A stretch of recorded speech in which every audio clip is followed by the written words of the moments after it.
Hi, welcome to the podcast. Like, follow, subscribe. If you don't, you're a tool.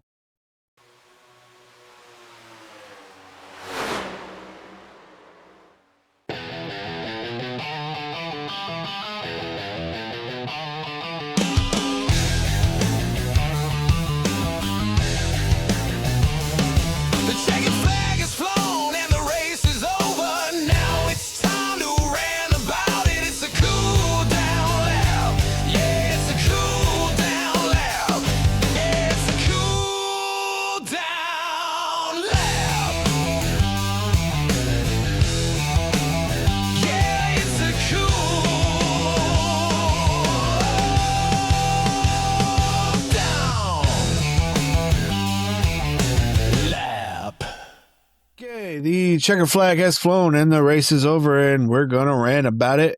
This is the Cool Down Lap. My name is RB Turner, and here with me is my co-host. Say your name, Colby. I'm Colby. He's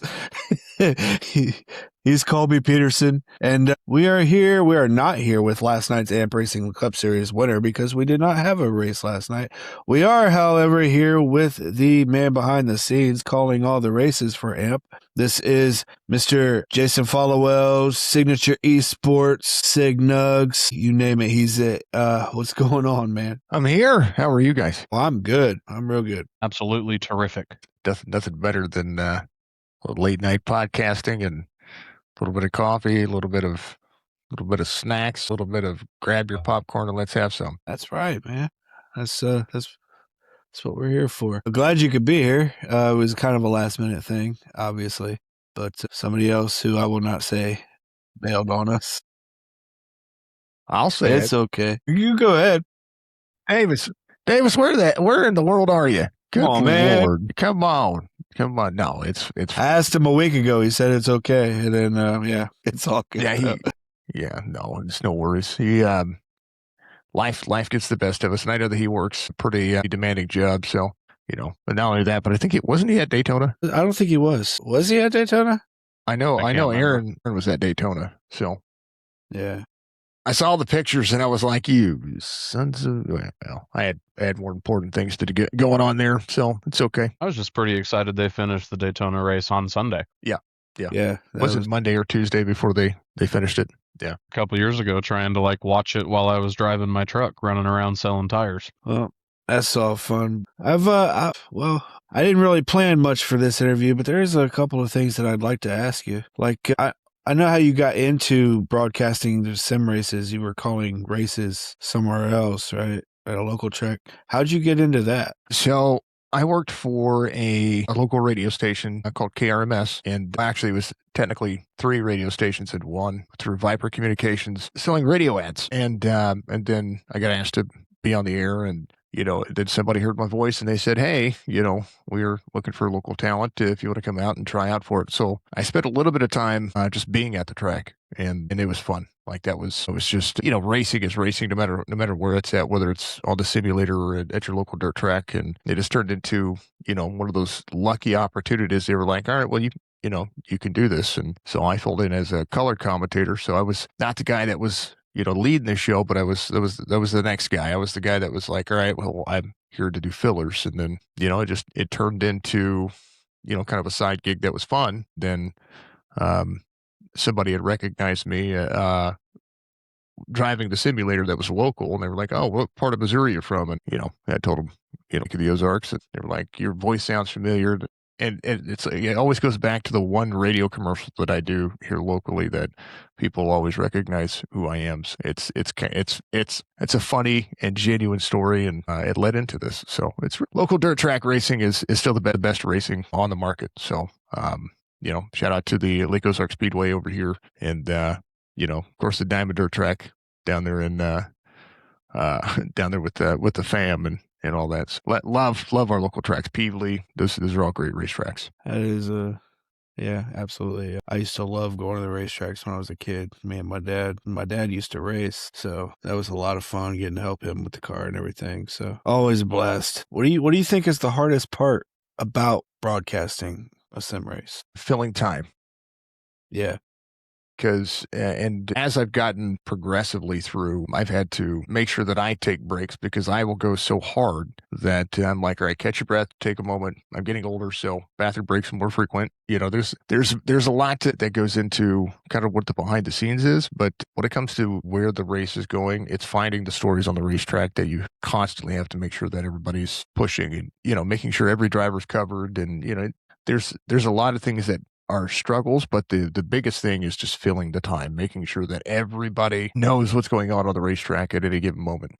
In your experience, especially, as just like even just my relationship with you has grown over the last couple of years, does being, we'll call it friends or whatever you would like to call it, does being friends with so many of the drivers on the racetrack make it easier for you to call and find a storyline, or does it make it harder to call and find a storyline because, like, that Aaron's girlfriend is watching and my wife is watching and RB's parents are watching? Does it make it harder to call a race that way? I mean, you've always been a stand-up, you're an honest guy, and I think everybody understands that, right?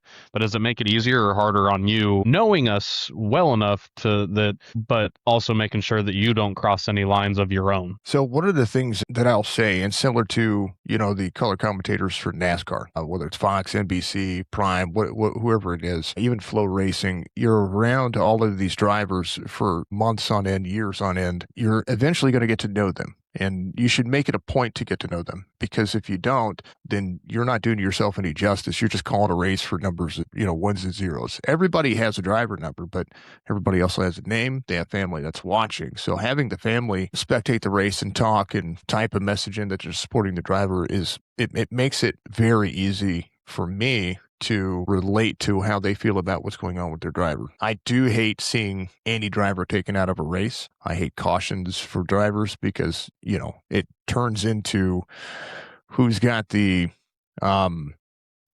if they're having a good race, say they're have one of the best races they've had in weeks, and they get taken out, and then you feel for that driver. But then the show must go on, so then you're like, all right, well, that's in the back of my mind. That happened.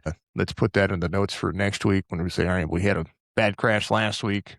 He's moved up to 10th this week. Here he is, he or she. It's storytelling at its best. So knowing drivers, getting to know them, spending time with them, whether it's in one Discord or another, or whether it's, taking the time to say hi to their family members in chat, every personal connection to me at iRacing when it comes to esports competition matters. And I kind of wish that other commentators would do more of that.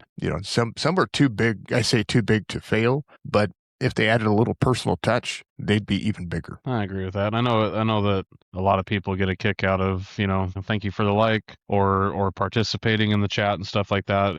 I think it goes back. I remember one race interview I did with you after, I think it was Toys for Tots, not this last year, but the previous. Because without some of us, without our family support, like, there's no way we do this, right? And invest into it in the ways that we do. And so I think I can definitely speak for my family, and I assume I'd speak for most family members when it's, you get a kick out of, not just Colby doesn't just know you because I talk to you in Discord on a random Friday night every once in a while. My wife and my kids, they feel like they know who you are because you interact with everybody that takes the time to type a message or participate in the stream. And I think that is what honestly makes you one of the best, if not the best, broadcaster that I know, because you engage. And there is, like you said, there's a huge lack of engagement when it comes to a broadcaster, because let's be real here. You're not calling the Daytona 500. You're not talking to, a couple million people tuned in on TV, and you're talking to 35, 40 people, I would assume, most races, maybe 50 or 60. It depends on the Depends night. on the spread of the race, and I know that you have all the numbers and stuff, but at any given time, 50, we'll call it 50 for a round number, any given time, 50 people are listening to you talk while they're looking at their boyfriend or their husband or whoever is on track. And I think that engagement is really what sets you apart from almost any other broadcaster, whether I've been in a race or watched a race that a friend is in. The engagement, I think, is what really sets you apart from a lot of those people. One of the things I'll say is, and this goes back to the dirt track days, right? When you're having a conversation and you're calling out the drivers and you're getting ready for pre-race, or you say they're going out and doing hot laps, and you point out, "Hey, do you see that kid down there by the start finish line? Wave that flag for me." That goes back to those days where you're looking at it. And if I were a Fox or an NBC analyst, I'd have my phone. I'd say, "So and so tweeted out." Da, da, da, da, da, da. I would make sure that I kept that same concept. Try to make sure the engagement, it makes people feel special that, whether it's 1, 10, 20, 50, I've had thousands of people watching at once, and trying to keep up with that kind of chat is terrible. but you do, you try to do that. You try to give all the shout outs that you can. You try to make sure that you are, because I'm analyzing what's going on the racetrack, but I'm also trying to make sure that people understand that the engagement that I offer is for the benefit of not just the drivers, but for the people at home, because they're watching somebody play a video game. Right. That's what they're doing, and to make it feel like a real race. And time after time, we have people locally that Jess will refer to and say, "Hey, watch this if you like racing," and she'll show them the channel, and she'll get them involved. And we're like, there's not really that much difference between that and what you see on television. Well, there's a purpose to that. It's because we are emulating exactly what you guys should feel like. You should feel like you are right there on the screen, just no different than Ryan Blaney, Kyle Larson, Denny Hamlin, whoever your driver is. You should feel like you're just as big as they are, on a smaller scale, on a smaller stage, not smaller scale, smaller stage. There's times that I definitely feel like a Coke driver, the iRacing Coke series. When I watch those and when I watch your broadcasts, I mean, you rival them Agreed. a lot.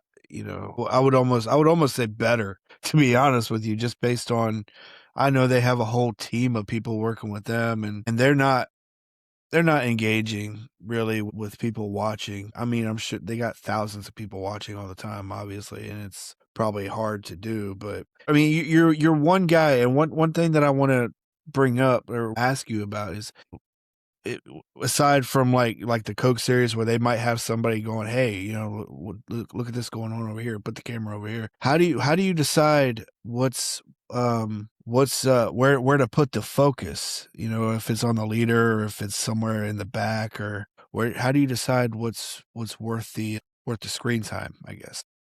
Well, depends. Depends on how the race is unfolding, and I tell everybody, and I always go back directly to that a race is a story unfolding from the green flag to the finish. Regardless of how you get there, there's always a story unfolding. What I try to do is I try to keep a track on where the battle goes. Now there's a guideline that I use at certain points in the race when it's stagnant. I start from the back of the field. I work my way forward.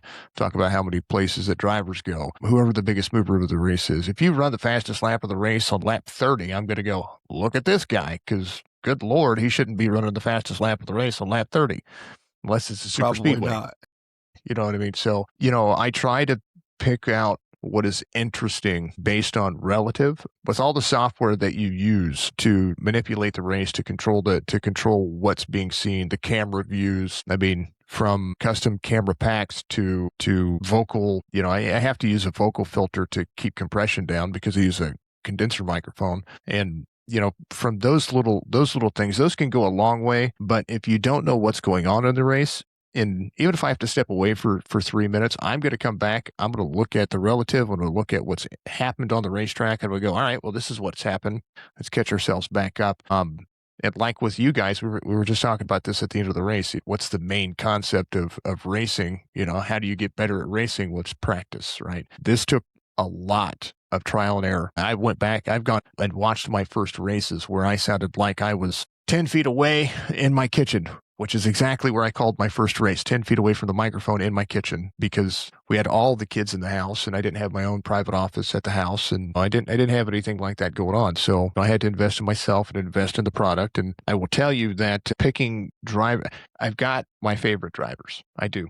We all do. We all have our favorite drivers. We all have our favorite people to watch. We have all of our favorite people to take care of things. And one thing I will say is, I don't care who wins or loses. I care about the story and how the story unfolds. I love it. Help the people that listen to this understand a little bit more about what exactly you're working with to bring that product to the screen that they're watching every weekend. Well, up until about a week ago, less than a week ago, hold on 2 seconds. Yes, dear. Sorry about that, guys. Jess or Cody? Cody. Hi, Cody. They say hi. Cody. Say hi.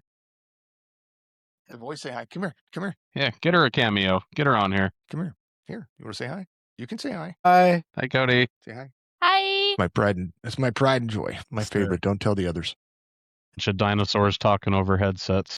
Yep. Yeah. She takes an inhaler, so Yeah. I forgot to go get her toothpaste. She has to brush her teeth after taking an inhaler, and I was like, well, you have to skip your inhaler tonight. It'll be fine. She just do it in the morning. I'll go and get her toothpaste in the morning, first thing in the morning. So no big deal. Sorry, I'm a terrible parent. She's gonna go to bed without brushing her teeth tonight. She brushes her teeth a lot. It's okay, I promise. One night's okay. I promise her inhaler's going to be fine, too. She's on a strict regimen, and she's built up it in her system. She'll be fine. 1 time's fine. I don't even know where I was at. Not a clue. Equipment, week and a half ago. I know you went down a computer. Yep. Well, we're not down a computer now. I'm still 2 parts away. 2 parts away from completely being 110%, right? But I started this with a excuse me, Ryzen 5 3600 with a 1650 graphics card on Wi-Fi internet with Streamlabs OBS. That's what I started on. Since then, right now I am on a Ryzen 9 9900X with a 4070 graphics card. We just upgraded the power supply, new RAM, new motherboard, and I'm also on a second PC. So I'm on a 2 PC setup, which is that PC right there, and that is a Ryzen 5 X3D, but it's on a 5060 graphics card, and it is strictly for the stream. So the main gaming PC or the iRacing PC shoves everything over to that PC, and that PC sends it out. That's been over the course of almost 6 years of doing this, going from knowing that things weren't just keeping up. So when I went to a 2 PC setup, it helped, but then I started noticing that I was having issues over the last couple of months, and we got the new PC with the help of the community. Of course, we got the new PC fixed and up and running. Like it's a big investment. iRacing aside, just streaming alone, sitting on $7,000-8,000 worth of equipment. That's 6 monitors, so I've got 1, 2, 3, 4, 5, 6 monitors, 2 computers, and that is to run a show. That is to run a production. So it's insane. Some people might consider it overkill, but in order to make sure that I'm giving everybody the product I think that they deserve, I hold myself to a higher standard. And if I feel like I can't do that job, and which there's been instances where I couldn't do it accurately enough or well enough to thwart. Even I've refunded races because I felt like it wasn't great. If it's not great, I don't want it to show. It's kind of where that lines out. But thousands of dollars, and every track at iRacing, every vehicle at iRacing, the monthly subscription if you do monthly or annual, however you do it, plus Trading Paints Pro and Photoshop, the Adobe suite of things. This is a I would say $20,000 investment, if not more, over the course of 6 years, just to be able to call races that I make less than $11,000 a year doing, just on charging people. You know what I mean? Like, I don't make people, contrary to belief, if you want to get into calling racing, unless you have a full crew and a full setup, if you're charging, hundreds of dollars a race to charge, you better bring it. I do not charge that. I don't charge that at all. I have only raised my prices three times, because this year I'm raising my prices just because of the investment, just because of what I've had to go through. And so we're going up $5 a race. Really breaking break the people's bank, back man. there. Yep. So my first race I ever called was free. I called a league for free actually not free, for tips. I was like, because I didn't know what to charge when I first started this. I knew what I got paid at the local dirt track, and that was $110 a night. I mean, it's not that much money, but you're at a dirt track watching racing, free admission to a good race. You know what I mean? I can definitely understand that. I could have done it for free and been fine, but they paid me to be there. And then my first league that I ever charged was $25 a race because they kept tipping me $25. I was like, well, that's a good starting point. And so it was $25 a race. And then I realized just how much money I had to put into it. And the $25 a race wasn't that much. And so then I was $30 a race for 2 years. And then I went to $45 a race with a 10% discount if you paid in full. So there's my secret, folks. It's out there. You know how much I charge everybody. I mean, I know people who don't give the product that you do who charge more. So, and I'm being serious about that. So, it's no secret. Just I've saying. had people, call me or get a hold of me on social media and ask for quotes and ask me what I would charge. And it depends on the race. So it's literally an hourly thing. You're paying for my time and the ability to call a race, right? Yeah, you're paying for the overlays. You're paying for me to be there. But when it comes down to it, you're paying my time. So if it's an hour race, I'm going to charge you $25. If it's 2 hours, it's $40. It's $40 to $45, depending on whatever the state may be. 3 hours is $60, 75 for 4 hours, and then it goes up from there. Like it's reasonable because no league should be paying out the wazoo. If you can't get a sponsor to cover everything, there's no reason to have somebody that you're unless they have the pull iRacing does. Speaking of other ladies in my life, hi. Hi, I'm going to bed. We're going to bed. Let me just. Thank you. I love you. Hi, Jess. Colby Hi, Jeff. says hi. RB says hi. Colby and RB say hi. That hurts so bad. Don't do that. But no, He I said, "Don't think make me laugh." Oh, yeah, thank you. You know what? I got a 4-letter word for you. I bet you do. No. Damn. My heart rate. Oh my God, my heart rate. Careful. Don't overdo it. But no, I do Gosh. want to go back and touch on one thing that you said earlier.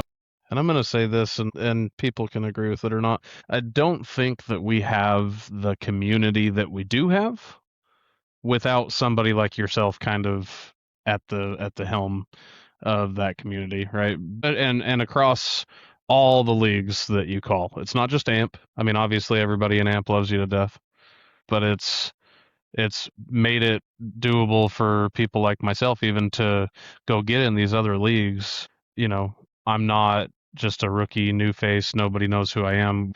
We've all been And able to vice versa. participate in multiple things, and vice versa. They've come into AMP, and we've brought a ton of new faces in this year, even just this season. Eventually, we're gonna have to start just one big league. Well, we tried that a couple Saturdays ago. We saw how that went. Well, they've done an I wasn't interleague in in the there. past. Yeah, you weren't in there. They've done an interleague in the past, and I think that's the reason why I don't mind hosting a league every once in a while, because then it allows everybody to, join forces and do whatever they're going to do, and knock things out that way. But interleagues events are great. Special events are even better. League racing is the bread and butter and the backbone of iRacing, in my opinion. I know that there's a lot of officials being ran. I know it's a new NASCAR season, so iRacing is hitting better numbers right now. NASCAR, whenever they were on iRacing through COVID, they had a great, they had hundreds of thousands of people racing. So it was easy to find a league. It was easy to find people, and people have made friendships because of that.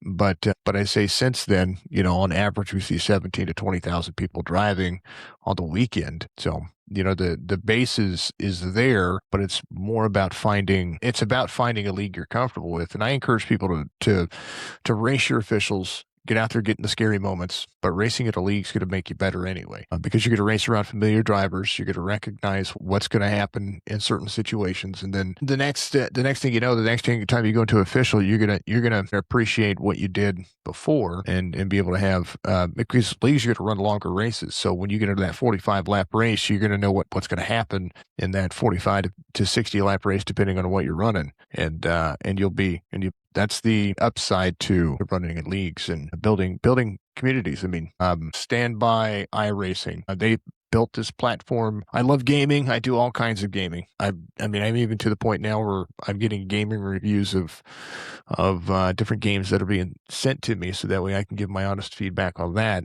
And it's awesome. It's great. But iRacing built this platform. I'm going to stand by iRacing until there's there's nothing left. And I know that I've talked about retiring, and that's eventually I will do that, but I will still be a part of iRacing until that day's done. To hear that. When you were talking about how you have your setup and what it takes for you to do what you do, is there any, like, for the guy that's just starting out, like, if there's any advice that you could give that guy, what would it be? Stop doing it for money.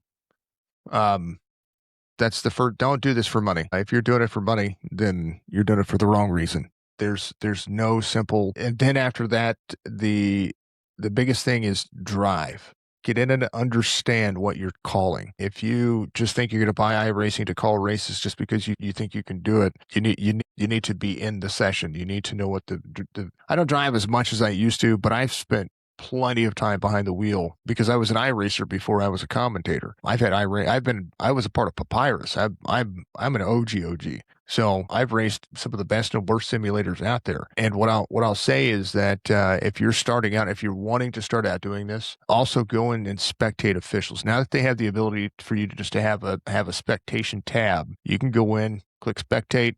You can sort it by how many races are out there and go out there and just watch people drive and practice, because you can have the best radio voice in the world, or you don't even have to have a radio voice. I'm fortunate that I sound as I do. Very fortunate, because it makes it easier. It makes my voice more marketable. But unless I'm gaming, then when I'm gaming, I sound like a 12-year-old. It's weird. It's the weirdest thing ever. But no, I will say get in and prepare yourself, because it's not easy as a solo. It is easier with somebody else. But I will say that pick other broadcasters' brains. I've helped many people get started, and there are people still doing this today. I know Bollinger with VBR Racing Network. He's trying to make something of himself, and he's not doing a bad job. There's some nitpicky things that I have with it, but he's doing all right. Our good friends AJ Stevens, he started called races. I helped him out with a few things on that, getting him going.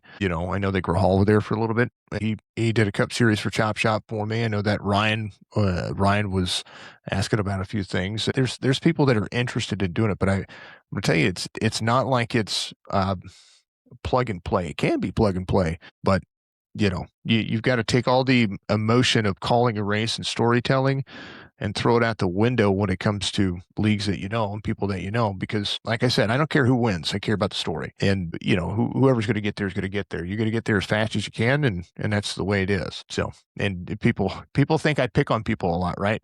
If you are constantly in the story, it's because you put yourself there, right? I'm not picking on anybody. You're just there.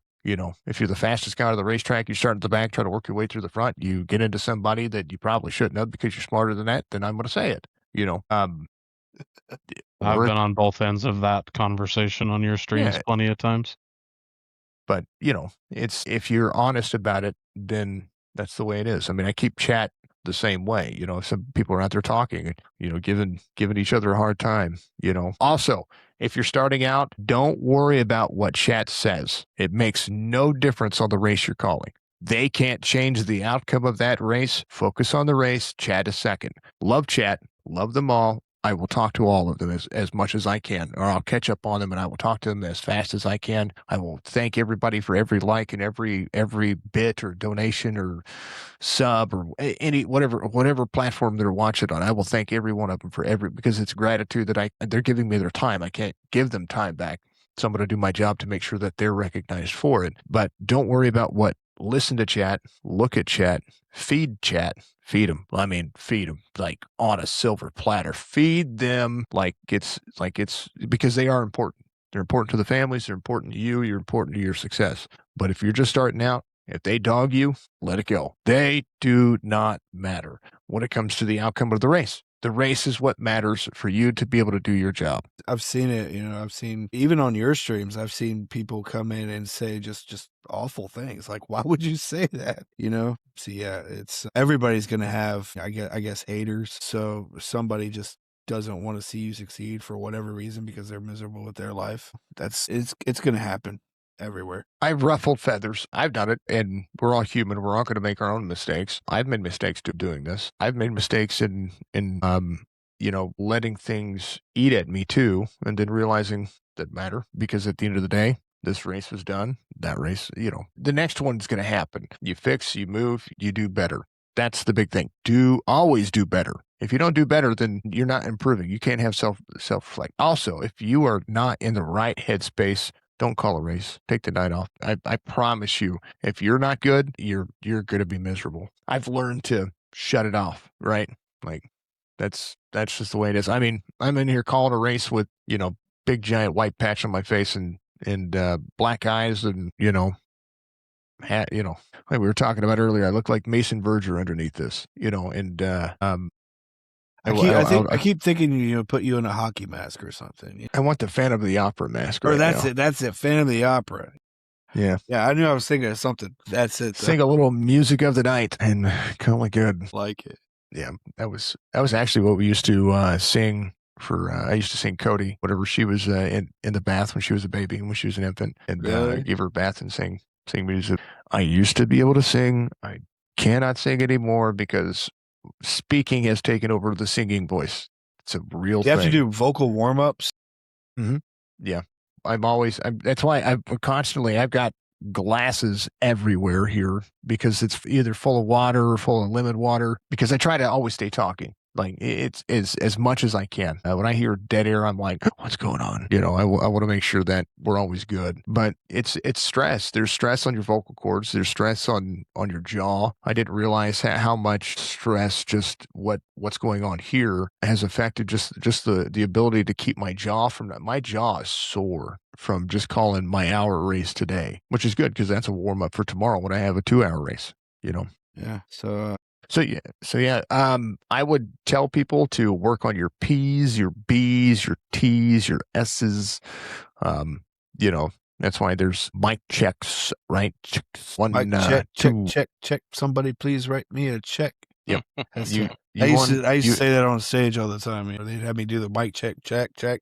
Somebody please write me a check. Nobody ever did. Now, one of the things I'll say that was great about being out at the PA on a track is being able to hear yourself echo. It would throw you off. It really does. Absolutely. And so we spend 10 minutes. We spend the first 10 minutes getting in here. Like, where's that noise coming from? Right. Where's that echo coming from? You should have seen us from? the first time we did this with Roberge. Oh, it was a nightmare. That poor guy had to sit and wait. We had him waiting for like a half hour. And then I started recording for like 15 minutes before I realized we're not recording. No. Well, it was, oh man, that poor guy. I love her. Well, I've always been the one to practice. So I do practice. Like I will record something and I will test my voice, and especially whenever I have to redo the setup, right? I had to completely redo everything and rebuild everything, which I've gotten pretty proficient at over the last 6 years of doing this, which will be 6 years May 1st that I've been calling iRacing broadcasts. And I'll tell you, I've rebuilt overlays and I built graphics throughout all. It's not. Here's the big thing. And I will tell this about any content creator, your graphics are only as good as you are, right? You can have all the best overlays in the world. If you are not a personality, nobody gives a damn. They don't. Like you have to, and I've caught myself thinking, all right, well, I need the best overlays in the game. I have some of the best overlays you're going to see on iRacing when it comes to iRacing broadcasts, because I take pride in that. However, that comes second to everything else we do, So technically third because chat's second and then the drivers are first, and that's the way it is. And I think anybody that's like actually queued up and watched one of your broadcasts and again, you broadcast for us for the AMP Racing League, and I think that was very, very important in bringing AMP into what it is now, right? Because we've talked the last couple of weeks with everybody about how AMP really has turned into a league where there is a battle from the front to the back. There is something to watch damn near at all times. Sure, we still get some races where things get spread out, maybe a little bit, kind of tedious or whatever the word might be. But, you call multiple other leagues, and I think that anybody that has queued in and watched something that you put out understands that it's bigger than just a check for you. Like you started this off with, don't do it for the money. You do it because you like racing. You do it because you like, whether it's 3 people in that league or 30 people in that league, you care about the people, you care about the product, which is, like you said, in turn, you're good at it. You care about the way that you appear to an audience. So, and in doing that, you've created an opportunity for yourself to use the best overlays, use the best systems that you can possibly get your hands on, because what's the word I'm looking for? They assist you. You're not using those trying to cover up any personality flaw or bullshit disagreement you have with somebody. You're using some of the best stuff that in the business because it complements you, not the other way around. Yeah. I don't lean on it. I lean on SDK. There it is. SDK gives me more information about iRacing and about what's going on in the race than anything else. If SDK screws up, I'm doing it manually. And I've called a race recently manually, and it's been a long time since I've had to do that. But I can do it. I have no problem doing it. But I do lean on SDK as a tool. You know, everything here is a tool. OBS is a tool. The overlays, the alerts, the sounds, the audio filters, the camera. I was talking about camera packs. I hand built camera packs for every track. There's a lot more that goes behind the scenes than just that. Now, I will give a big thanks to Rat Market, because one of the camera pack guys sent me a couple of camera packs that I absolutely love, and I recommend them. If you're a new starting out and you have an extra 10 to 12, I think they're $12 for a camera pack per track. If say you want to call Daytona, we spend a lot of time at Daytona in every league. I recommend getting a Daytona track pack and go find somebody that does gourmet track packs. If you don't know how to build them, there's a tool out there that you can buy. It's just how much money are you willing to spend to be able to do that. I learned how to do it so that way I could just do it. I don't want to have to spend a bunch of money improving something that I can learn to do and educate myself on. Similarly, I have a background in media and a background in photography, videography. So like there's a lot that I already know how to do when it comes to OBS and not just OBS, but with the Adobe suite, whether it's Audition, whether it's Premiere Pro, After Effects, Photoshop, media encoder, making sure that things are encoded properly to get uploaded properly. I have a lot of things that I am already good with. But the big thing that I will say is that if you spend too much time diving into that, you forget the purpose of what you're doing this for. There's a lot of tools out there that are great, but start simple. If you're going to do this, start simple. You don't need too much. There's free stuff out there. SDK costs me $121 a year. iRacing cost me about the same, plus the tracks. So there's more to it than and then build yourself up. Just always build yourself. Whether you're a driver, whether you're a commentator, whether you're a league owner, build yourself up. You have worth. Everybody has worth out there. I think that's the big takeaway from what I do is showing the value of everybody. Absolutely. One more thing I really wanted to know before we start wrapping this up.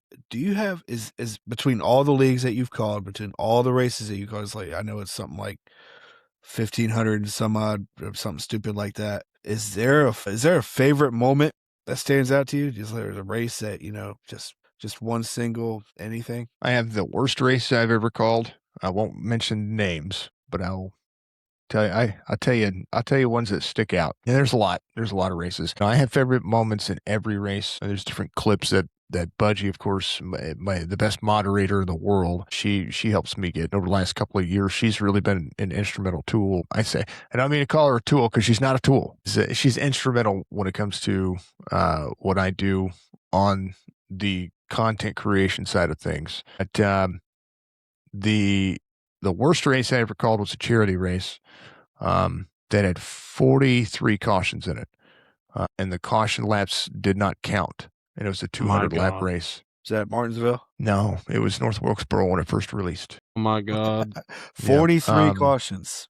43 cautions. That race took almost 4 hours to complete because then they had to extend the cautions, get people back. Like it wasn't that the league or the people throwing it on did anything wrong. It was a track that would just come out that week. They threw on a last minute charity event, said, "Hey, can you call this thing?" And there were 60 cars on the racetrack. So like it was a recipe for disaster. Yeah, it was.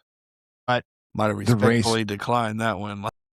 Well, unless it's a conflict of interest, I try to be ethically involved in the community. I won't do anything that my kid can't watch. When it comes to iRacing or anything like that, I play games that my kid shouldn't watch.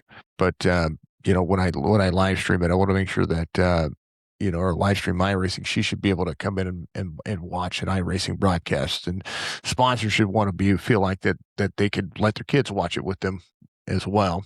Not my sponsors, the league sponsors. My sponsors are great, but the league sponsors they're the reason why these leagues succeed sometimes when it comes to funding. So we want to make sure that the league sponsors can have their kids watch, or watch at, even at a bar, because I've found out that I've been in pubs, I've been in bars all across the world. I've watched my stuff be put up on a jumbotron at a rave concert in Melbourne. Didn't know about that until somebody sent me a clip. Like there's places that my streams have been, and I'm like, whoa, it's huge. So I want people to feel welcomed, and I want it to be that. But I'll never turn somebody down unless it's unethically something I just won't do, or it's a conflict of time. I try to say yes to everybody as best as I can, because they need somebody to fill those shoes. I'm not going to say no unless I really, really, really, really, really, really, really just want the night off. But even then, struggled. I had surgery Friday, came home, called a race. You know what I mean? So I'm going to be there. And do what I can. The funniest moment that I've ever had, and this goes back to the OOG days. I'm going to throw a name out here because amazing human beings. This goes back to when I had my league at the very back of the day. The funniest moment I had, we were at Bristol. This is Gen 6 era.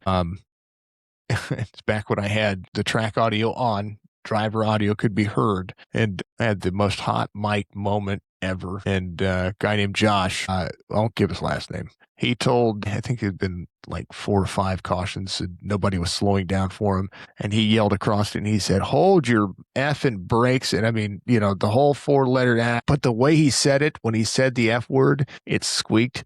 But he said it with so much tenacity that everybody, like, we had a green flag race the rest of the race. I was like, that's what we need. So that was a clip in our Discord for the longest time before we had to filter out Discord because Discord got too big, and then we changed all that.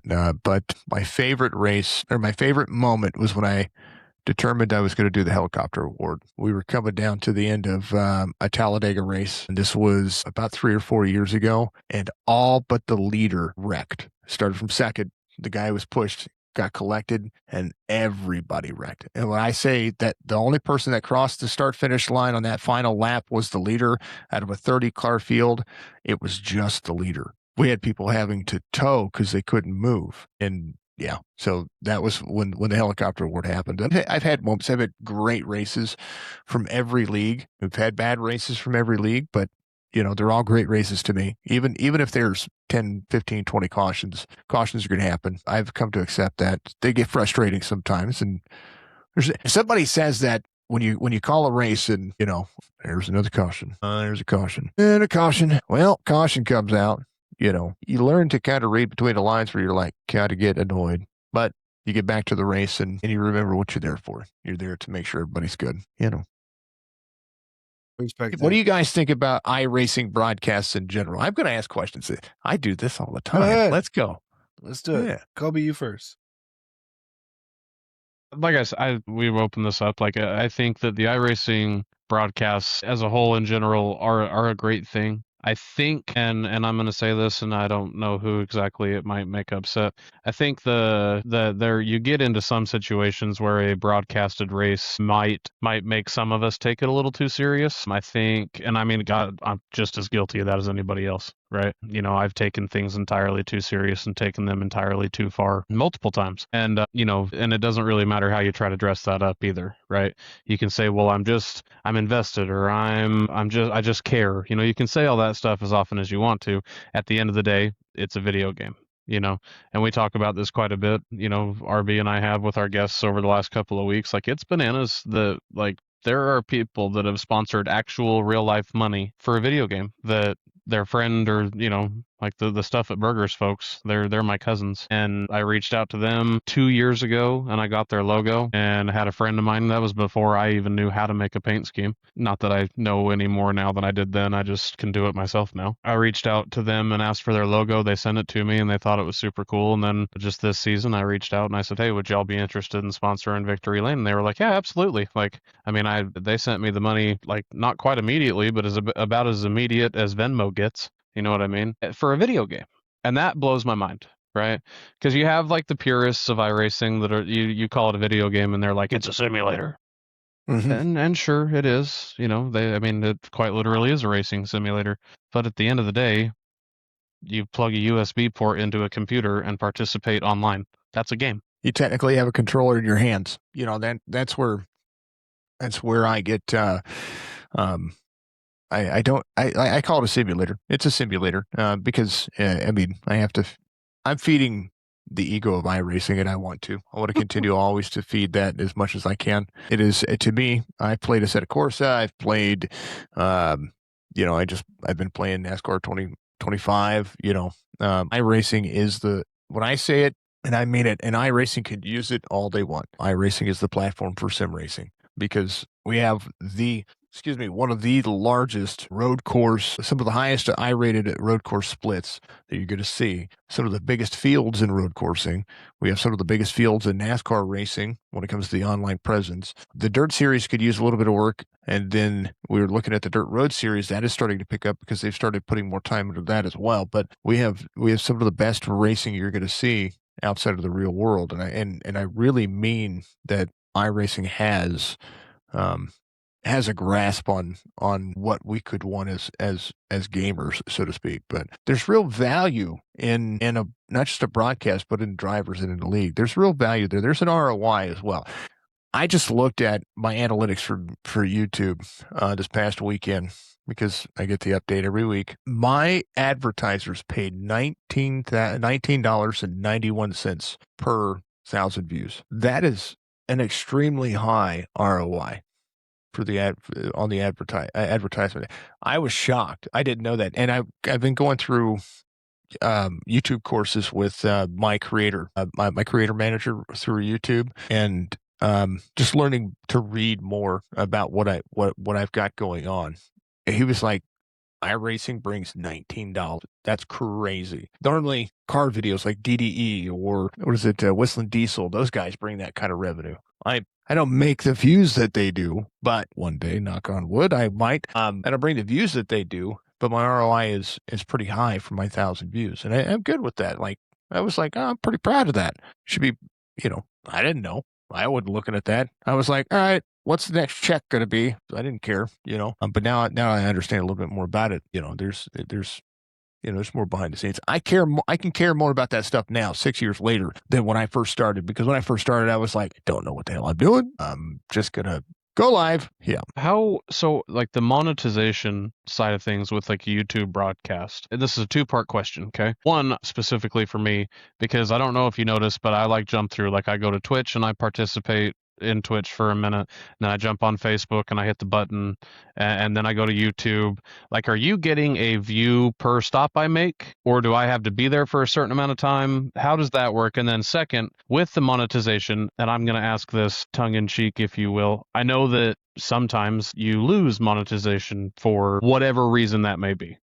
Okay. I won't sell myself out on this one.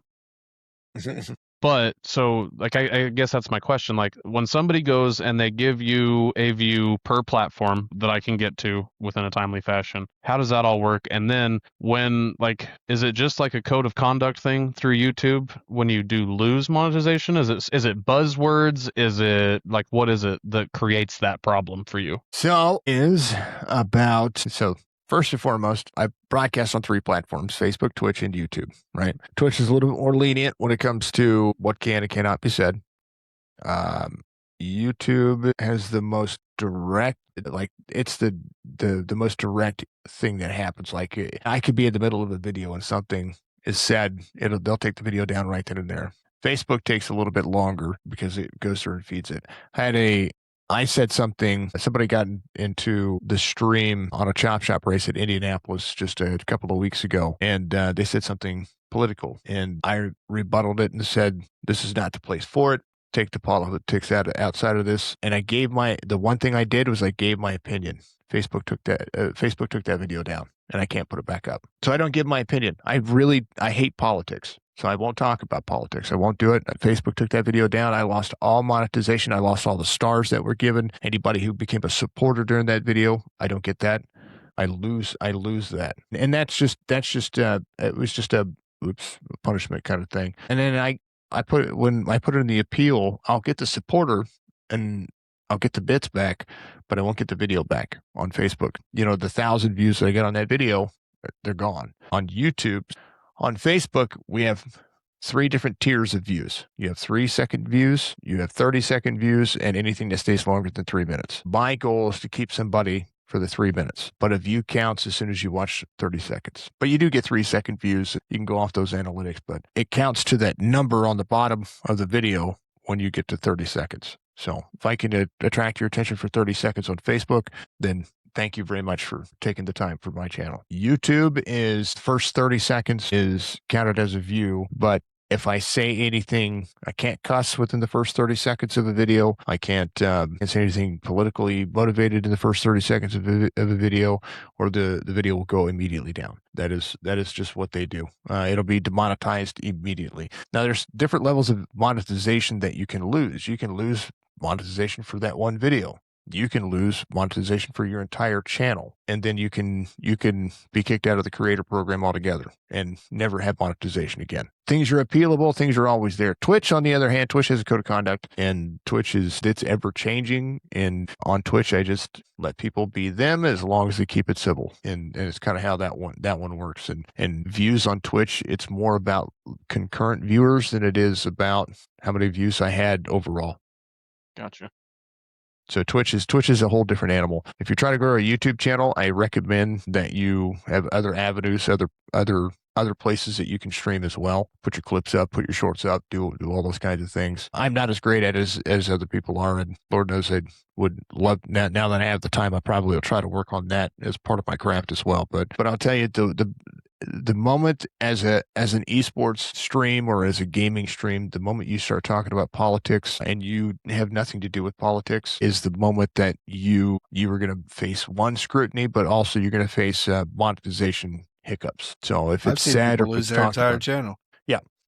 So it's kind of the zero tolerance policy that I have. Political stuff, nudity is a no-go. I've had videos taken down because somebody had what appeared to be things on pit boards or things on signs and things that I had to, go and cut up and re-upload the video. And that just makes more work for me. I'd like to see a live stream just go up, and stay up and make the views. I'm gonna have views. I'm gonna not have views. Each video is different. Each reach is different. But I'll tell you, the worst feeling that you get is when that green little circle with the check mark goes to red, and you're like, damn. You have to find out why. I hate it when it They're happens. It's happened so to much me. into It's happened that. to me being just being in the like the music world. If somebody thinks that, hey, there's somebody else wrote that, and all of a sudden now my video won't play because I actually got banned off of TikTok for that exact reason. So I'm Really? like, well, screw you, TikTok. I just won't be on there. So that's the reason I don't have TikTok. I can't live stream on TikTok because they keep flagging me as NASCAR. Yeah. That's insane. that I get a kick out of that because I can have my face front and center calling the race, and they will say that my content is unoriginal, and then they tag NASCAR in it and they give the video to NASCAR. I've had it happen on YouTube. I've had it happen on Facebook. And then I've had to appeal to NASCAR media and saying, hey, could you please release my video? So, Which I guess there's got to be a part of you that almost takes pride in that. But then at the same time, the amount of bullshit that it takes to undo all of that at the end just so that somebody can go back and watch the video. You know what I mean? I'm flattered. Don't get me wrong. I'm flattered. Cool. You want to give me a job? I'm good with it. Kansas is right there. We got Worldwide Technology Raceway over here. I'm good. Listen, I may not be able to travel all over the United States, but, I'll call. I think Signature Esports should take over for Fox. You're not the first person to say that. Bless him. I get tired of Boyer. I love you. I'm looking at the camera. I love you, Boyer. Stop walking all over everybody. You got to learn to shut up sometimes. Period. I love you. I do. You're from here. You're from here. I love you. Stop. He's a Chiefs fan, man. You don't like him. That's all right with me. I don't care. Whatever. You can be a Chiefs fan. It's funny, but he's from Kansas anyways. Yeah. Me and Kobe was literally just talking about that 30 seconds before you walked in. I love Clint Boyer, but man, he could talk, man. No, it's not that he's got good information. I love the fact that he has the right things to say.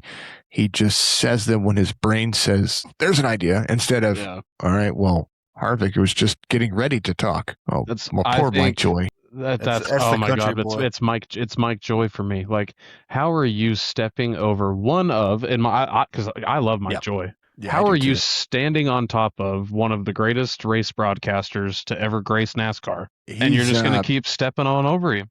Like, they need Mike Joy and Lee Duffy to be on yeah, the same broadcast. that'd be And great. I don't get me wrong, some people don't like Lee, and I think he is one of the best commentators in the world And when his it comes to versatility is insane. I mean, look, Supercross, Olympics, NASCAR. I mean, what was the one? The Rolex 24. He gets in there, like the fact, and he jumps in and he has actual analytical opinion. It's almost like that dude goes home, says, "All right, what am I doing on Tuesday? Monobog at the Olympics. Got it." And then he just goes, it's like he just learns everything there is to know about that particular bobsled, calls whoever he's going to be calling it with, and is like, "Hey, so am I right here? Am I right here?" And then he goes into it. I don't know that there's a better versatile commentator And than who's the him. other guy for MRN? Which one? Oh, he was at the Chicago Street Course 2 years ago. Bagley. Mike Yeah. Bagley. Yeah, he's not bad. I No, like I him like too. him too. I like the MRN broadcast. If there was a way I could listen to MRN and watch the race and have it be on time, I would do that every time. Yeah. They're good. And they do a lot of extra. Flow racing is good. They're a little more. They're like in between me and NASCAR. I have That's a what I'll hard time say. Yeah, I paying like the flow price that racing. Flow Racing wants. Yeah, flow racing is fun. I think they're the fun guys. You know what I mean? They're like the banana ball of racing. Yeah, And I agree. I agree. speaking of which, the banana ball guys love them. It's the best kind of. I'm a Cardinal fan through and through, but I tell you what, I'm a fan of the banana ball group of guys there too. But I don't know. They seem like RB, they seem like a bunch of fun. RB, I know Colby answered it. Now you got to answer. What's your favorite part about iRacing broadcasts?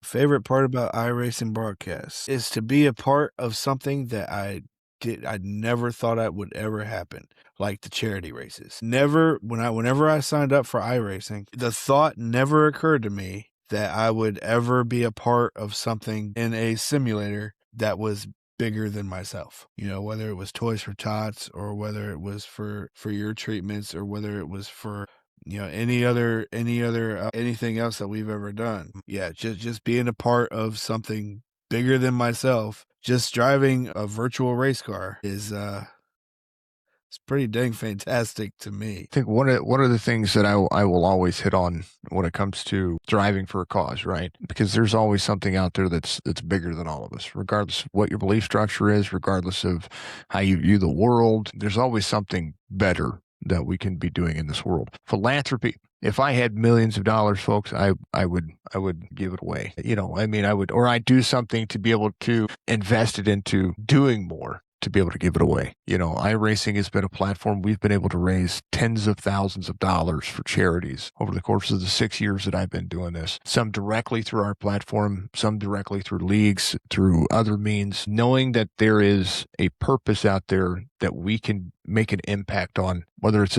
me as a commentator or as a racer, or you guys as drivers. You know, you guys get the opportunity to make a difference in somebody's life.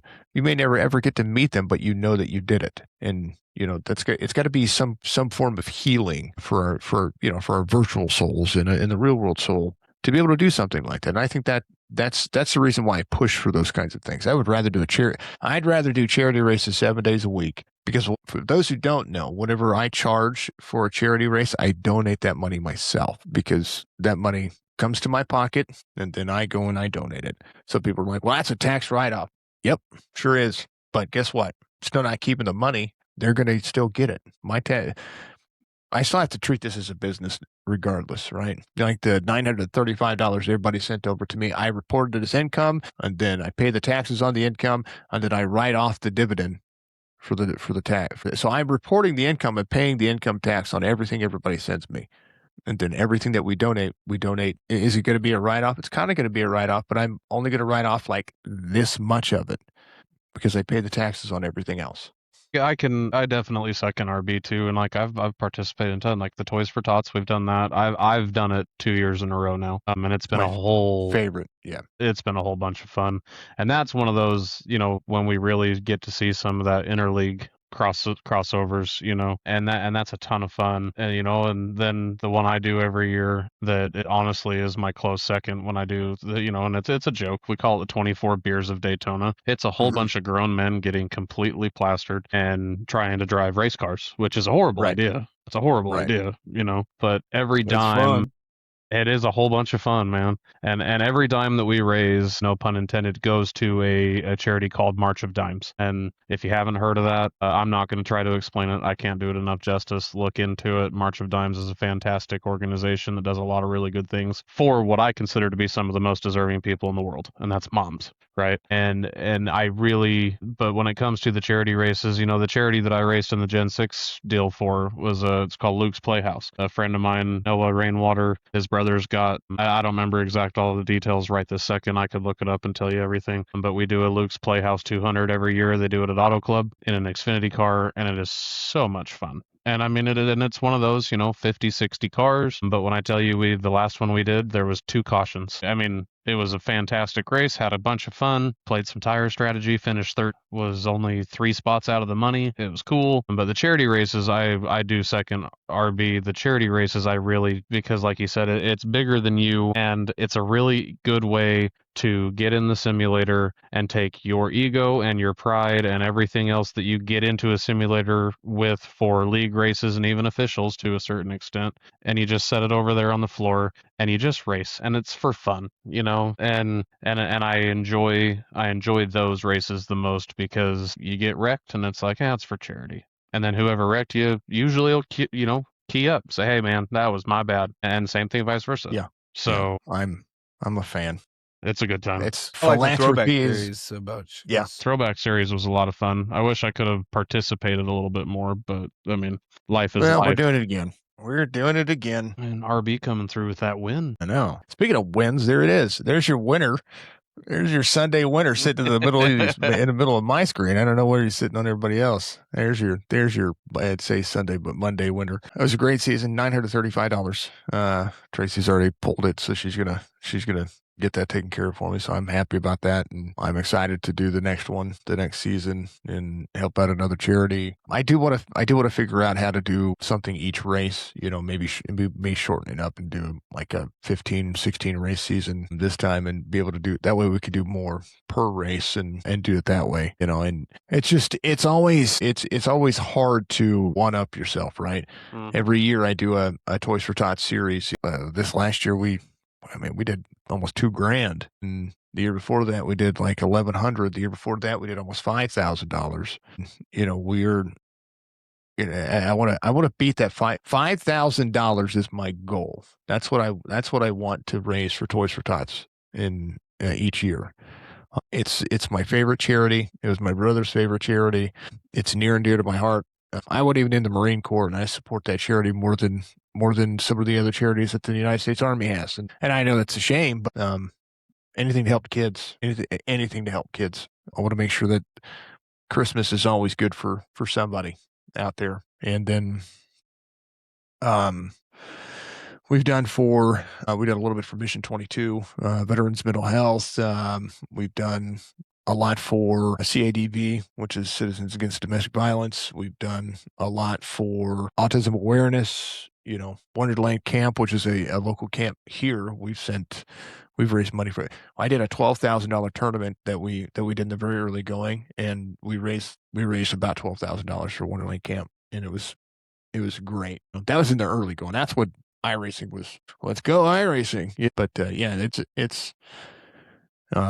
it's fun. It's a challenge. It's always difficult to look at that. Eventually, when it comes to what we're doing here, I'm always going to push for the best. I'm always going to push for what we do, and I've been working on changing the stream to be more streamlined for esports as well.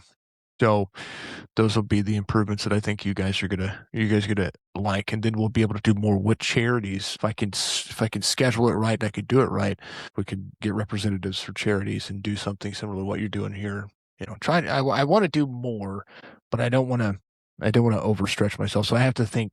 I got notepads and notepads and notepads of all the things that I have to write down. And like I work on a script every week for every race. Like there's things that are really cool about what I do. I want to make sure that you guys know that you're the ones that matter, and without you guys, we couldn't do these good things for charity. So like it's the meat and veg, right? You got the meat and veg. You got the meat, which is the drivers. They put their money in. I put my money in. We all come together. I put my time and effort in to be able to make sure that you guys can do something good without knowing what would you have done. You know what I mean? Would just be running in officials, I guess. So. Yeah, don't do that. Don't do that. It's a horrible idea. We got another charity coming up, right? The SE 1100's coming up, right? 28th of March. I need to actually get that going. Can't wait for that. Yeah, it'll be the SE 1100. We did well last year. We did about $800. That went to Toys for Tots. We did it for Toys for Tots last year. This year we're going to do it for DAV. Yeah, that's what we're doing it for. Disabled Veterans Disabled Veterans of America. There you go. That's what we're doing it for. So we're going to do that. Love it. It's a good time. It'll be a good time. Try to support military veterans out there. I want to make sure that people know. I mean, I don't know. Might be proud. That's also my brother's flag up there. I got that posted up in my awesome sauce desk that I built. And then what's the worst thing about iRacing broadcasts for both of you real quick before we go? I'll let RB start and then I'll go from there. The worst thing? Well, I personally had a pretty bad experience, not with you, but the very first time I was ever broadcasted in a league that I had just joined. I was running third and we were under caution.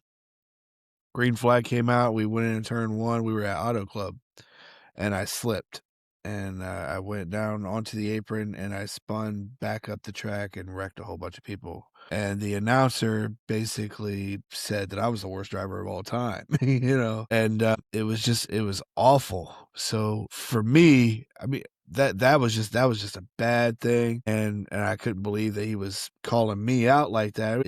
I didn't do it intentionally, obviously. I don't know if it would have happened to me today. I don't think I'm a much better driver today than I was back then. I think my I rating was like 1100 or something like that at the time. Right. But that's the only, like, as far as broadcasts go, that's the only bad thing that's really that I could think of, to a point when I joined AMP and they were like, we're looking for a broadcaster. I'm like, okay, well, and then they were like, well, we found one, and it was nothing against you, obviously, but I was a little weary at first, like, boy, here we go, so I was, took a minute to want to try to fill you out, but I'm glad it worked out though. Yeah, I'm one of a kind, Well, I will never say I'm the best out there because there are people out there that are way better than I am. And I will always say that I constantly learn the craft. To every iRacing broadcaster out there, unless it's intentional, and you know when it's intentional. You watch it. If you've been doing it long enough, you know when it's intentional. Tonight, it might have been intentional, but might have been. But benefit of the doubt, always the benefit of the doubt. I saw some really hard racing. I saw some flare, some Tempest flare, and it was good. It was good. It was a good race. Something didn't look right, but it's fine. I think every caution that happened tonight, I think it was hard racing, and I think iRacing had a little bit to do with it, pulling cars together. And I showed those when we did the review. When a crash was happening, there was something that I didn't like, but that's me as a league owner, and that's me as a person that says, all right, well, next time that's going to be something that changes. But if you're an iRacing commentator and you treat these drivers like they don't matter, shame on you. Go sit on a rock and think about yourself. Ponder a little bit about what you actually are doing this for, because nobody should make you feel inferior. If you make a mistake, you make a mistake. Racing happens. You know what I mean? And I think that's one of the hardest parts about this job is people think that I don't care about what happens to the drivers. I do care about what happens to the drivers. I care every single race if somebody gets in an accident, because that means they're not a number out there that I can be like, all right, well, he rebounded from this. Now he's going to go for 43 minutes getting a new engine. Well, his race is done. He's done. He's not going to be out there.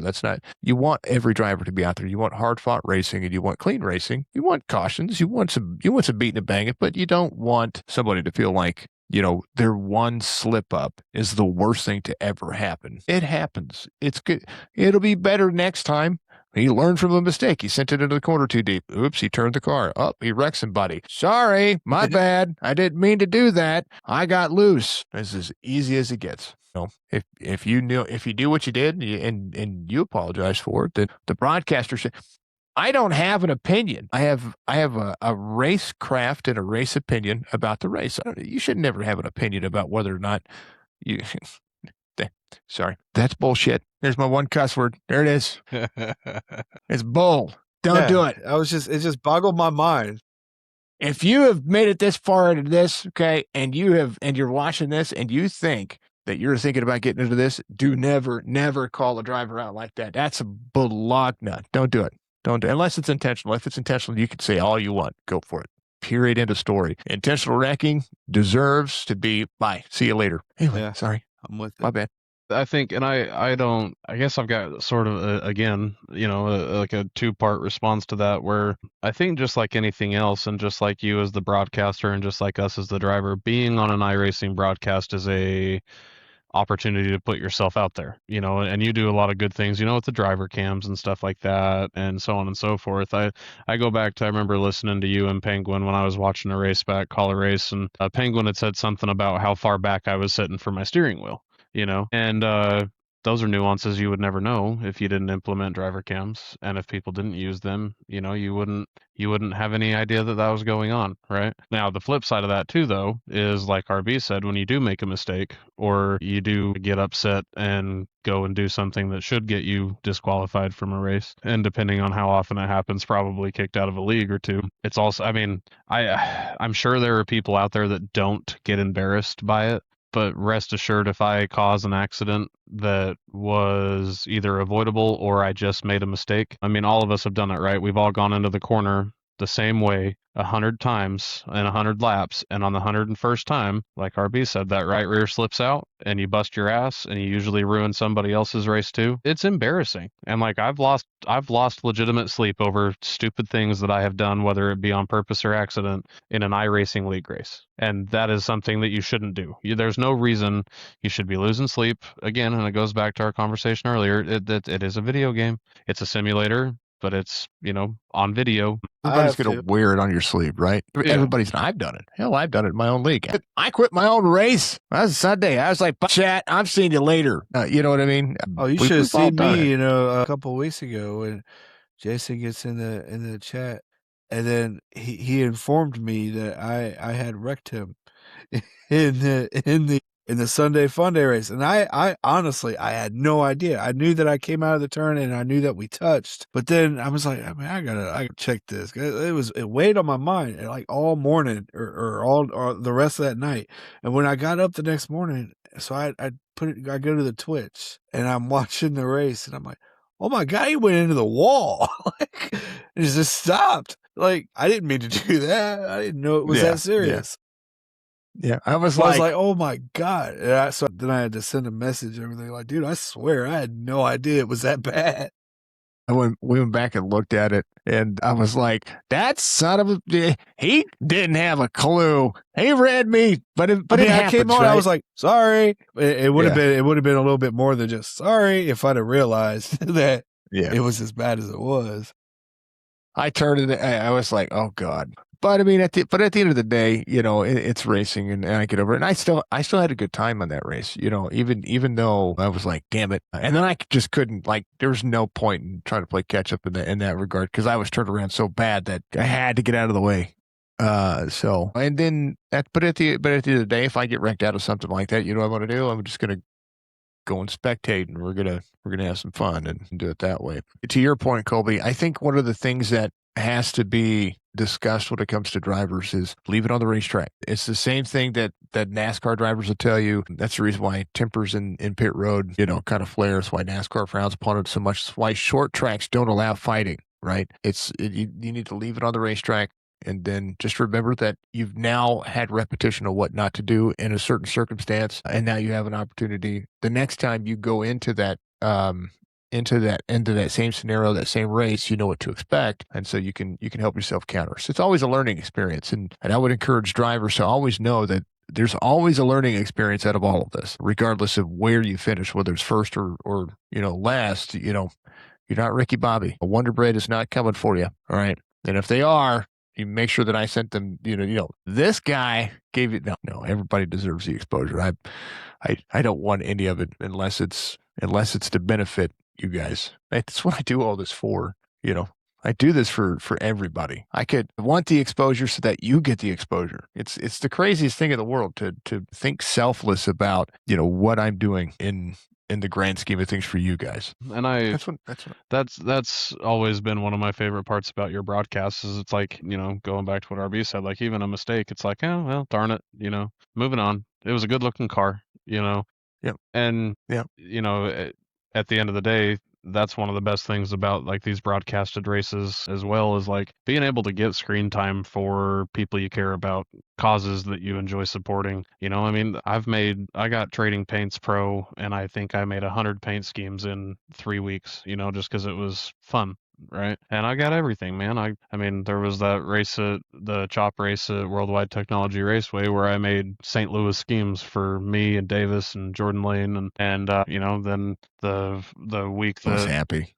I was so happy. The week that Ozzy passed away, I made a bunch of the Yeah. Ozzy paint schemes and stuff like that. I've got Vegas Golden Knights paint schemes, New York Yankees paint schemes. I mean, I've got it all. And it's fun to put that stuff on the racetrack and then people look at it, right? And, this year's a little bit different because I actually have a couple of people that are supporting this journey, if you want to call it that. But it's fun it's fun even for me to go back afterwards, right, and watch the race because I go back as soon as I hang up my headset in here after a race on Sunday or Saturday night. I straight into the living room, take the remote from Valerie, and I rewind, right? Because I want to see where I went wrong, where other people went wrong, the handful of times that I do get to be in the, we'll call it the top 10 and those cautions behind us happen and I'm like, oh, wonder what that was about, mental note. All right, lap 33, we had a caution that I wasn't a problem in. What happened? Because as a driver, it's not like we're going to hit pit road, jump out of the car real quick and go rewind and look at it, And then the other fun part is whether you're in your little Discord chat with your teammates or you'll hear somebody key up like in the simulator and say something and you're like, you're really mad. I wonder what actually happened here. And when it comes to the broadcast stuff, like I said, it adds a value to what we're doing here in the investments that we've made as well as drivers. Mm-hmm.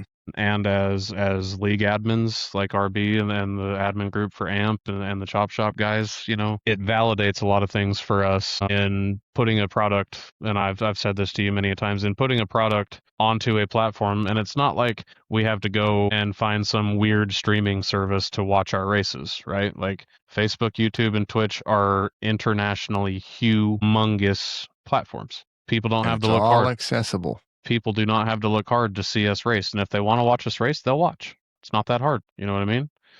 And so one of the really cool things that I've grown to appreciate is the value that it adds to when people come over to our house and they look in my little race room, and I've got a bunch of die-cast cars, and then they look over here like, is that a simulator rig? Well, yeah, it is. Let me show you a few things. And then I can pull up your videos. You're getting more views. You're getting this. You're getting that. And it makes it easier for everybody to participate. Whether you're a driver, commentator, or just a spectator, everybody's getting value out of it because there are a lot of people that I've turned on to this that turn on and watch our races on Sundays that didn't even know that iRacing existed. It's a shame. They know NASCAR exists. They should know that iRacing exists. That's I'm just saying. You wouldn't believe how many people I'm like, yeah, I do iRacing. And they're like, huh? Like, it's a shame. And even here, like in the home of Clint Boyer, people are like, what's iRacing? Well, yeah, well. I always think it's funny when people come into the broadcast and all of a sudden at some point in the stream, they're like, wait, these aren't real cars? Mm-hmm. Yeah, I love that. Do I love that when they go, and that's when I have the most pride, right? Like it's the perfect track conditions. The league has it set properly. The stream goes flawless. Like everything's crisp, and they're like, wait, those aren't real people? Because I usually happens when I go to a driver camp. Yeah. And they go, wait, what? Why is he in his living room? What? That's talent. What's going on with I'm like, Yeah. well, yeah, then my explanation comes out. Well, they're just little GPS dots on a track with an invisible box around them that go around the racetrack, and they're all sitting hundreds of thousands, if not thousands of miles apart. And then they're like, that's a real thing? Yeah, go to iRacing.com. Ta-da. Yeah, and then and trying to plug drivers and try to make sure that everybody. Like today, we had somebody who was in the stream, and it's refreshing, right? When you get somebody that comes in and says, "Hey, if you had new advice for somebody who's upcoming racing wants to get into sim racing. I just bought a sim rig. What would you say is probably the best advice?" And that's why I asked the drivers. And RB, I missed the chance to ask you, so I did with Pop and I did with Steven about what's some good advice for sim drivers as a league racer if they're trying to begin, right? And then we got great answers. And I gave them the straight up, don't worry about it. It's just a race. Like you're gonna make more mistakes in the early going. Don't think you're Dale Earnhardt. Don't think you're Max Verstappen. Don't think you're those people. Go out there, practice, get your laps in. Similar to what I do. Practice. You have to practice. If you don't practice, or if you don't get out there and run the sessions and turn laps, you're gonna go into turn one and go, I have to lift. What? That was my thing, man. I played Heat 4 forever. Okay. Yeah, you just left controller. And, unless you're really paying attention to what you're doing, and eventually you get to a point where you're like, why am I winning this race by a lap and a half? Right. Because you've figured out the line, you've figured out everything. And so then you go and you're like, oh, I can make it harder to drive. And then I can also make the opponents better, So then you get into it, you can create some fun for yourself. But I mean, for all intents and purposes, you hold the right trigger down for the gas, and then you just move the joystick to the left to go into the corner, and then you let it come back out of the corner, and you never lift because the game does it for you. And that was one thing that took me some time, because when I built my sim rig and I got all my stuff put together, I didn't have a computer to do iRacing yet. Right. So I was just doing Heat 4 with a wheel and pedals instead of my controller, and which was actually really hard. And I think it's just probably the Heat 4 being built at a time when the wheel and pedals have gotten so much better, and maybe it's some of that. Maybe it was my own problem for setting it up wrong. I don't know, right? But when I got sick of Heat 4 in a sim rig.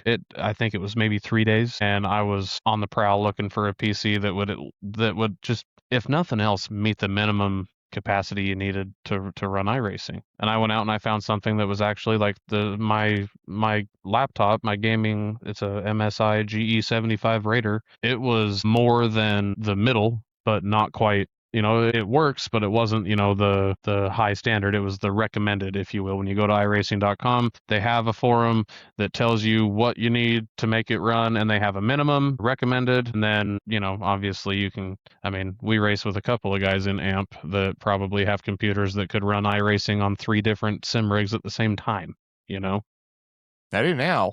Good Lord. But go ahead. Sorry. It's not, there's some cost, right? Especially if you try to start it all up at once. When I first set everything up, I bought a Logitech G920. I paid $500 for this used laptop. I built my rig, and I still use the same rig. I built it out of 2x6s and 2x4s, and I bought a passenger seat out of a wrecked Toyota Corolla. So I think by the time it was all said and done with everything I put into it, I think I was $1,100 into it. Yeah, it's not bad. And that was the first 2 years of the service. That was the $500 laptop. I think I paid 300 and something bucks, 270 something maybe for the Logitech. And I got to a point where I was like, I'm having as much fun as anybody else is, for in some instances a third to less of the price. Yeah. Yeah. Yeah. And then I made some upgrades. So, got a Moza wheel and some pedals, and that's really the only upgrade. Everything else is and a monitor, an actual official monitor, just to hopefully run better. This was the best thing I ever bought for sim racing. At your VR? Yeah. So this is the Valve Index, and she's a monster. It was the best experience, best immersion experience that I ever got. I love being able to be immersed if I'm going to race. Now I can't wear that for ever now for a couple of months at least. Immersion is we do this to be immersed, and part of calling races is to be immersed in. I'll lose myself, like in a call of a race, especially whenever it's just high impact, and it's why I like Bristol. I like Bristol a lot because it's just fast. Not as a big fan of super speedways, only because it's the same thing every time. I know when people are wrecking. I know where they're going to wreck. You can predict things. I like field strategy races. I think that's my favorite, but I also like high impact racing. I love dirt racing. Calling dirt racing is if I had to pick a favorite formula, it's going to be that. I have called more oval races than I have ever called dirt races on iRacing, at least. And we're over. I think we hit the 1,500 mark before Christmas, so we're already surpassing 1,700 races called. So that's huge. It's a big milestone. That's insane. It'll be 2,000 races before the end of the year. They're pretty close to it. Pretty close to it. Maybe by the beginning of next year. Well, I tell you what, I think the three of us could probably talk for 4 or 5 hours when it comes to sim racing and some things that we all really dive into and really buy into. But I think we've reached a point. Jason, we give everybody a couple minutes to give your shout outs. This is so much fun to be on this side of this conversation. God bless you. Thank you. That hurt. We really appreciate your time. We really appreciate your time, and I'm sorry. So why don't you go ahead and give your shout outs, man? So I can't move my upper lip, just so you know. Like that's it. That's it. Like smiling. God. That's it. So like that made me chuckle, and that was like violent. I haven't moved my cheek like that yet. Good Lord. Sorry that happened to you. I really am no, sorry. It's okay. It's my own fault. But it was funny. It's worth it. Good Lord. I have to thank first and foremost, I have to thank Jess, my missus. Without her, this isn't a thing. Period. End of story. I asked her if she thought. I asked her when I called that first race if she thought it was a good idea, and she went back and watched the race. She said that was really. I mean, considering the equipment I was using, it wasn't that bad. And she stuck with me through all of this, through the ups and downs, through the highs and lows, through the good, the bad. She's been the one that has done it. So my biggest shout out will always be her, the kids, the family, the drivers of every league I've ever been a part of. I wouldn't have 1,500 plus calls in iRacing, so to speak, if it weren't for having drivers, having iRacing as a platform, having all the leagues included, and all the support that they've been able to give us to be able to continue to do this. Because without the driver support, I mean, there's no purpose. Budgie coming into my life has been a blessing. She takes a lot of stress off me when it comes to managing the stream from behind the scenes. I can focus on the stream. A couple of years ago, I couldn't. It was getting big enough that I was dealing with a lot, and it would take my attention away from the drivers. And so she's been, again, instrumental. Every sponsor, every partner, every affiliate of every league that I've ever been a part of. They deserve all the credit in the world for continuing to have leagues like yours and like Chop Shop and Sim 500. That those sponsorship dollars go way further than people think. I mean, I'm not expensive, but I'm not cheap either. A year of racing with me is about $1,000 on for most people, about $1,200 for a full race season. But that covers a year. That's a lot of time. You guys are in almost, what is it, an hour and 52 minutes right now, and we're looking at the time. I keep track of the time always. I have a certain number that I hit on my streams that I need to make sure that I hit, so I know the time. So we're in an hour and 52 minutes right now talking, and I know that time is valuable, and everybody deserves to have that time listened to. But at the end of the day, thank you to you gentlemen for having me come on here. And I like podcast platforms because it's just talking. It's familiarization. You guys know a lot about me, but you don't know a lot about me. Like, there's a lot that you don't know, and I've got stories for days. I've got racing stories for days. But there's so much to life that I want to always make sure that people know that iRacing is just another form of entertainment for us to be able to give to you, to the fans of racing, to the fans of drivers that run in these leagues, and a big special shout out to all the viewers. Without all the viewers, this doesn't exist. I think that's it. I think I hit everybody. And if you believe in it, always thank the creator. I think that's a special shout out there. So that Anyway. What about you, RB? Oh, wait, hold on. That's my turn. RB, you were the race winner tonight. Congratulations. Make sure we want to give all those shout outs. And, no, I'm totally kidding. Sorry. No, you're kidding. I appreciate you coming on. I know it was kind of last minute, but yeah, we wouldn't have a show without you being here. So you didn't have to do this. I know you just had surgery. You look good, by the way. You look a lot better than you did. Oh.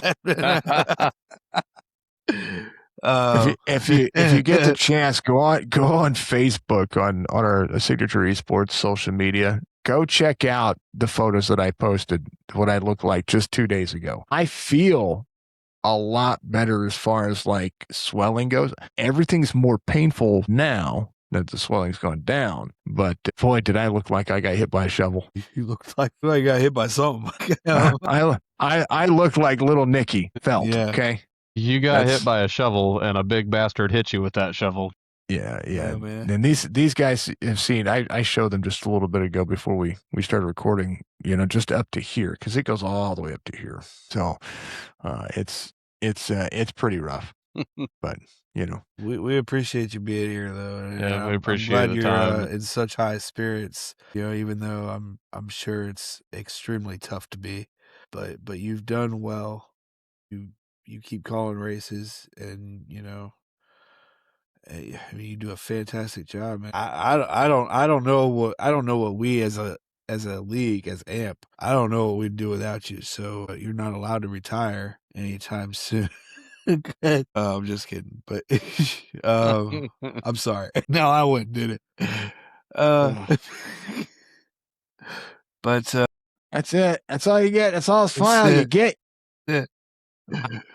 But thank you for being here tonight. I appreciate it. Yeah, man, it was my pleasure. It really was. And when the circle comes back around, and we because this will eventually have to be done again, I'm sure. So we'll do something more formal where you can prepare questions and go through everything. To be, it might have been done last minute, but I'm always prepared for a conversation. It's what I do. So you guys are perfect, cordial hosts, and I thank you, of course. Well, we were hoping to get to talk to you at some point, so I had a couple questions. Make sure you like, follow, and subscribe these guys, because if you don't, you're a jackass. Don't be a tool. Like, follow, subscribe. These guys. It's important. Listen to that, man. He knows what he's talking about. Yeah, hit the notification bell, let you know when they go live, because if or whenever they post something new, because sometimes you're going to miss that stuff out. Make sure that you do it. I'm telling you. You put that at the beginning too. Hold on, let's cut it up and say, hey, hi, welcome to the podcast. Like, follow, subscribe. If you don't, you're a tool. I think we just need to clip that voiceover. You've just created like 3 different shorts for us just in the last 10 seconds. I love that. No problem. But no, I will say the same thing for Signature Esports. They'll do this to you if you don't like, follow, subscribe. Yeah. You should have seen it 2 days ago. Yeah, you should have seen it 2 days ago. This is all their fault. But I will say the same for Signature Esports. Everybody get out there, like, follow, subscribe, do all the things. Jason is one of one, and I'll echo RB, and I think a lot of other people in the league feel the same way. I don't know what we'd do without you. We don't have the sponsors and the coverage of our league without a broadcaster to share that with. And I think that is, I don't think that it can be understated how much we appreciate what you do for us. The preparation, the time that you put in is absolutely incredible. A quick shout out to Lunatic and a couple of your other, mainstay, people that are on every stream. Those are all part of it even for AMP and for CHOP and some of the other stuff that we're all a part of. Without the Signature Esports sponsorships, the AMP sponsorships, and, specifically the CHOP Shop and AMP sponsorships, the two leagues that I participate in the most. Without that help from people, none of this is happening. You know what I mean? And so we really appreciate that. Shout out Stuff at Burgers, Black Creek Diesel, the folks that sponsor me. I appreciate them more than I think they'll ever understand, to be honest with you. And I guess we'll see you next Monday. I'll be in a hotel room in Mississippi when we do this next Monday. That'll be fun. I'm not looking for it. Mississippi's not bad. Well, depending on where you're going, you can go say hi to my family. Well, that's where my family's from. Columbia, Mississippi. Managers meetings. Cannot wait. Oh yeah, we're from Greenville. Okay. Most of our Might try to mess around and end up in Louisiana, down in Baton Rouge at some point. We'll see. go down see a lot of. We have a lot of drivers down there. Thank you, gentlemen. I appreciate you. I know that you guys are continue to do this, and good luck in this venture. I've watched them. I've given the likes. I've done the things. And we appreciate that. Just like you should do. There it is. Push the button. Push the button. The button right there. Anyway, I'm waiting for RB to hit the stop recording button. I'll tell everybody. All right. See y'all. He'll Signature do this eSports. to you if you don't like, follow, subscribe. Yeah. You should have seen him 2 days ago. Yeah, you I should have was seen terrible. it 2 days ago. This is all their fault.